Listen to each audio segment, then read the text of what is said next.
আপনি জানেন আপনার ছেলের বিয়েতে যতগুলো নাজায়েজ কাজ করছেন এর জন্য আপনি আগুনে জ্বলবেন, কিন্তু আপনি মেনে নিছেন শুধু সমাজ। এজন্যই মেনে নিছেন, ডেকসেট বাজাইছেন, এজন্যই গায়ে হলুদের নগ্ন অনুষ্ঠান, উলঙ্গ অনুষ্ঠান করছেন লাখ টাকার গেট করে।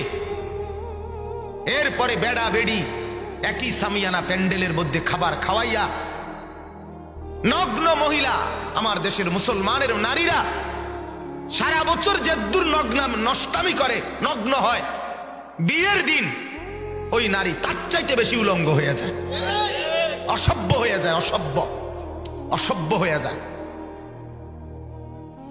অসভ্য হয়ে যায়।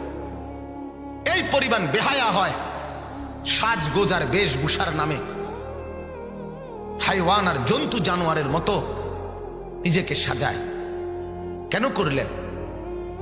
কেন করলেন? 3 দিন ধরে বাড়িতে ডেকসেট বাজাইলেন কেন? গায়ে হলুদের এই উলঙ্গ অনুষ্ঠান করলেন কেন? সমাজ, এলাকা, মহল্লা, পাড়া, সোসাইটি মেনটেন, ছেলেকে খুশি করা, মেয়েকে খুশি করা,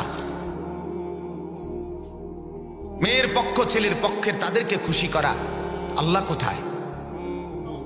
আখিরাত কোথায়? কবর কোথায়? বলেন বাপ, ভাবতে শিখেন। একজন হলে একজন ভাবেন, 2 জন হলে 2 জন ভাবেন, ভাবতে শিখেন। এজন্য এটাই বললাম, মান আকালা তাইয়িবান, বলতেছিলাম যে উপার্জন যদি হালাল হয়, খাবার যদি হালাল হয়, এটা জিন্দেগির সবচেয়ে বড় আমল। এজন্য নবী এটা 1 নম্বরে রাখছেন। আমি হযরতের কথাটাই বলছিলাম।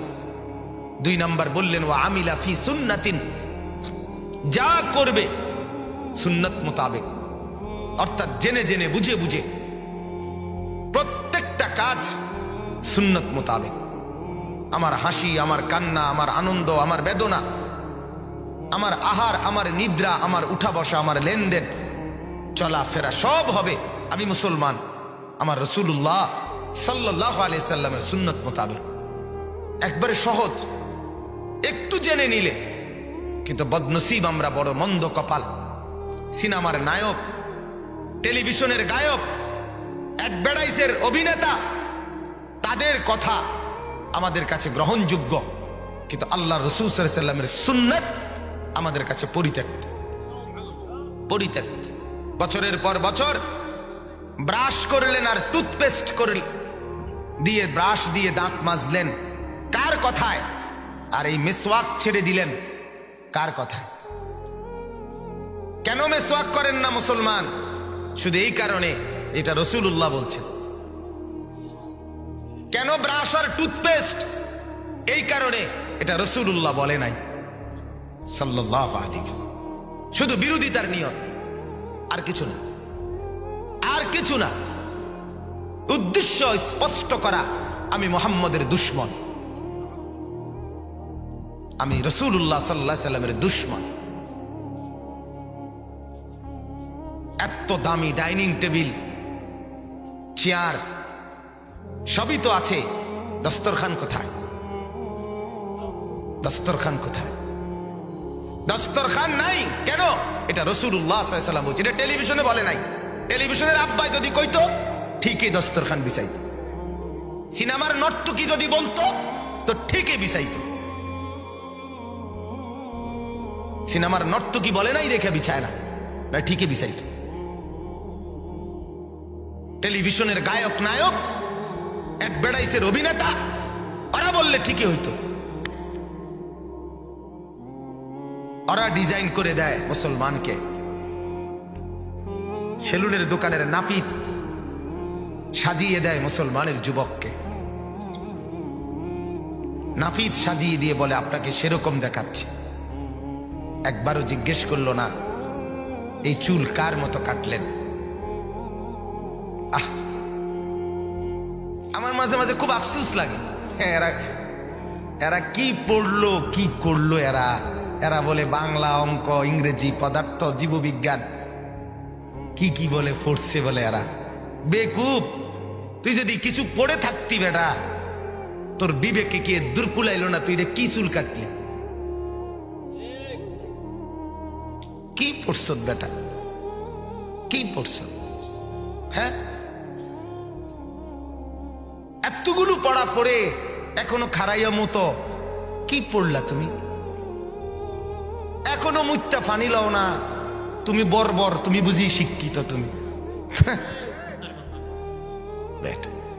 ওরা চিন্তা করে আমগরে নিয়া, ওরা বুদ্ধিজীবীরা চিন্তা করে আমরা হুজুররা আমাদের পড়ালেখার গতি কোথায়, আমাদের পড়ালেখা কই যাচ্ছে, মাদ্রাসার পড়াগুলো আমগো বাতের লেগে হে চিন্তা করে। তুই আমার লগে না আইবি বেটা, আমার লগে ভাত খাইয়া কয়দিন খাইবি, আমার লগে আয় বেটা। তা আমার গাড়িতে ওঠ বেটা, ভাত কারে কমি দেখাই, এক সপ্তাহ থাইকা দেখ বেটা। হালালের এক লোকমা, সেটা ডাল ভাত হোক, তোমার হারাম আর অবৈধ উপার্জনের কোটি টাকার খাবারের চাইতে আমার ডাল ভাতের উপরে আমার আলহামদুলিল্লাহ। তোমার অবৈধ উপার্জনের উপর আমার থুতু থুতু মারি আমি, হারামের রোজগারের উপরে। ওই সুদের টাকায় থুতু মারলাম আমরা, ওই ঘুষের টাকায় থুতু মারলাম আমরা, ওই মিথ্যা উপার্জনের টাকায় থুতু মারলাম আমরা। নে তুই বেটা দুনিয়া নে, আমরা আখেরাত নেব ইনশাআল্লাহ। আমরা বোকা না, মোল্লা বোকা হয় না, আমরা চিরা খাইয়া বড় হই নাই। আপনারা যদি ভাত মাছ খেয়ে বড় হয়ে থাকেন, তো আমরা হুজুররা কি চিরা খাইয়া বড় হয়েছি মিয়া? তাই বুঝলাম না কেন, আমি বুঝবো না কেন মিয়া? না বুঝার কি আছে বলেন মিয়া? জিন্দিগির রং নাই, মুসলমানের আখলাক নাই।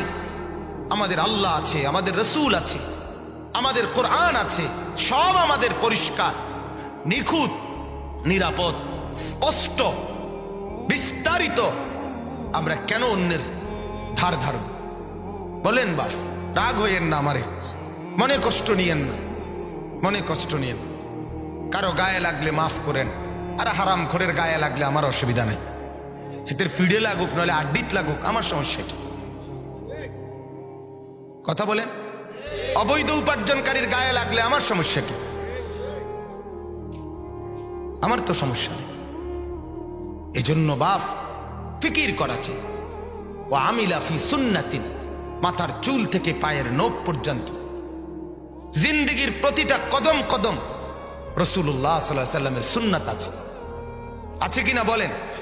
অতএব আমি কেন অন্যের মতো সাজবো? কেন? আমি মুসলমান, আমার আত্মপরিচয় আছে, আমি ইমানদারের সন্তান, আমার বাপও ইমানদার, আমার প্রথম বাবা আদম তিনিও ইমানদার, আমার বাবা ইব্রাহিম তিনিও ইমানদার, আমার রসুল মুহাম্মদ তিনিও ইমানদার। অতএব দয়া করে আমরা প্রত্যেকেই ভাবতে শিখি, ওয়া আমিলা ফি সুন্নাতিন, জীবন যেন হয় সুন্নাতের আলোকে। কিসের আলোকে বলেন?